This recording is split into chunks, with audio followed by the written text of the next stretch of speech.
umunsi w'ejo muri Leta Zunze Ubumwe za Amerika hari habaye amasengesho yo gusengera igihugu. Amasengesho yo gusengera igihugu bya bindi ujya ubona yari yabaye muri Leta Zunze Ubumwe za Amerika, ndetse abayobozi baturutse hirya no hino bari baje ku bwinshi. Kagame will be leading us in prayer in just a moment. Nanone uyu mugabo dutangiye ari kuvuga niwe rumeze nka hari MC ari guhuza amagambo n'abantu. Hano yaravugaga ati uwo tugiye kwakira mbere yo kwenda za kuza kutuyobora mu isengesho ngo dusengere, reka mbanze mubabwireho. Mrs. Kagame is of course the first lady of Rwanda. Ndetse aho yamuhaye ikaza avuga ati ugiye kutuyobora mu isengesho ni Madame Jeannette Kagame, ndetse akaba first lady w'igihugu cy'u Rwanda.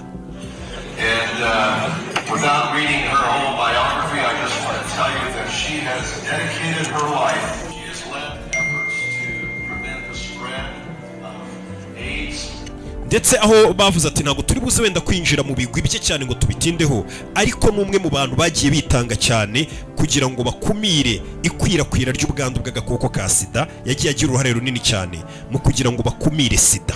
Abari bari kuvuga bimwe mu bikorwa byiza agenda akora, bagaruka none She has led efforts to educate. Ndetse bagenda bagaruka ku bikorwa byiza agenda akora nko gufasha abantu kuba bakongera gusubira mu mashuri cyangwa se kwiga, by'umwihariko abana bakiri bato cyangwa se abana b'abakobwa, n'ibindi byinshi bikorwa byiza agenda akora nk'uwari ugiye kubayobora mu isengesho. First Lady w'u Rwanda wabonaga ko yari yicaye kuri table d'honneur mu b'imbere mu bari bafite uruhare runini cyane bikomeye mu byerekeranye n'iyi gahunda yari iri kuba yo gusengera igihugu cya Leta Zunze Ubumwe za Amerika. Ndetse n'abayobozi benshi bari bahari, na perezida w'igihugu cy'abaturanyi w'u Burundi Ndayishimiye nawe iyo nama yari yayitabiriye cyangwa se ayo masengesho.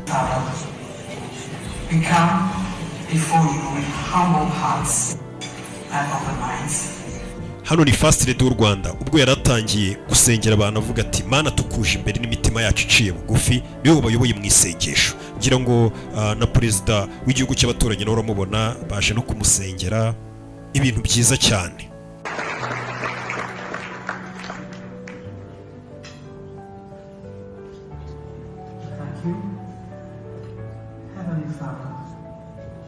We come before you with humble hearts and open minds, seeking your guidance and grace in this time of need.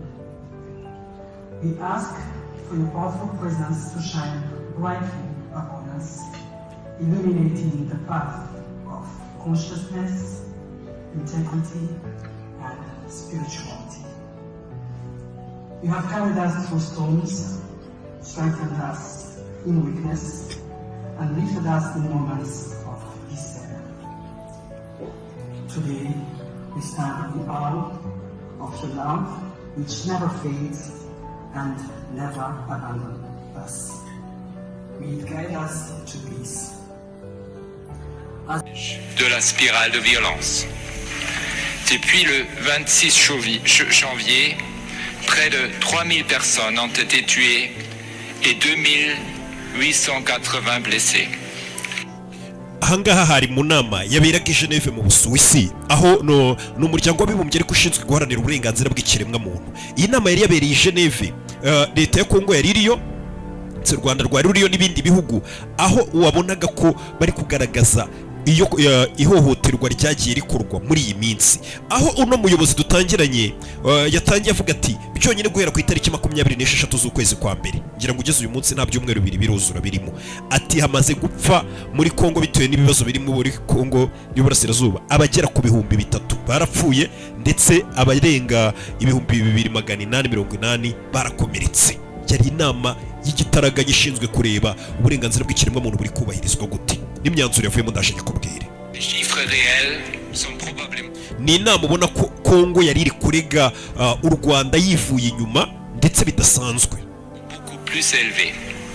À Goma, le 27 janvier, 2 hôpitaux ont été bombardés.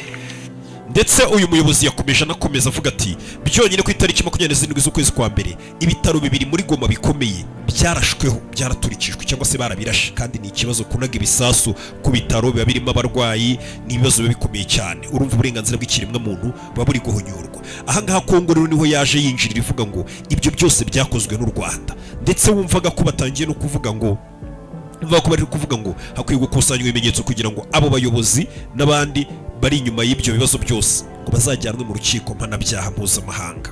agarutse nanone ku ihohoterwa buryo abakobwa cyangwa se abagore muri rusange bagiye bafatwa ku ngufu bitewe n'aka kavuyo kose karibo, cyane cyane bahereye ubwo ino ntambara yari itangiye Goma benda kuyifata.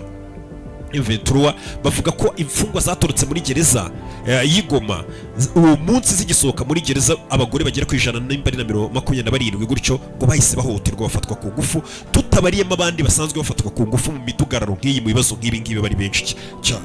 Kandi nibyo koko iyo ibibazo nk'ibi biri kuba, intambara iri kuba, uburenganzira bw'ikiremwa muntu buragenda bukahangirikira cyane. Uyu muryango rero wo nicyo ushinzwe ni ukureba uburenganzira bw'ikiremwa muntu buhonyorwa, bo ntabwo bitaye ku by'intambara n'iki cyane, bo bareba muri ibyo bibazo byanyu murimo uburenganzira bw'abaturage bo buri kuhangirikira. Ndetse muri iyi nama umuyobozi w'uyu muryango yahagurutse nawe akomeza avuga ngo muri kano kanya twese biratureba aho dutuye twese ku isi, ati kuko ibiri kuba muri Kongo twese impamvu bitureba nuko hari amaraso ameneka muri Kongo, amabuye akuwe muri Kongo akaza agakorwamo zino telefone twese tuba dufite mu ntoki zacu. Kandi nibyo koko buriya ano matelefone ubona, ano iPhone mukoresha, icyitwa ngo ni ibikoresho cyane cyane bya electronic, cyane tugarutse ku matelefone, amabuye menshi akora ano matelefone ni amabuye acukurwa muri Kongo. Niyo mpamvu n'umuyobozi yavugaga ati biratureba twese kuko ayo maraso ameneka, ayo mabuye akaza agakora amatelefone mwese mukoresha, urumva ko namwe bareba mukoresha ibikoresho biba byahavuye mu imeneka ry'amaraso hirya no hino. Excellences, Mesdames et Messieurs les membres du Conseil des droits de l'homme, la République démocratique du Congo exprime sa profonde gratitude au Conseil.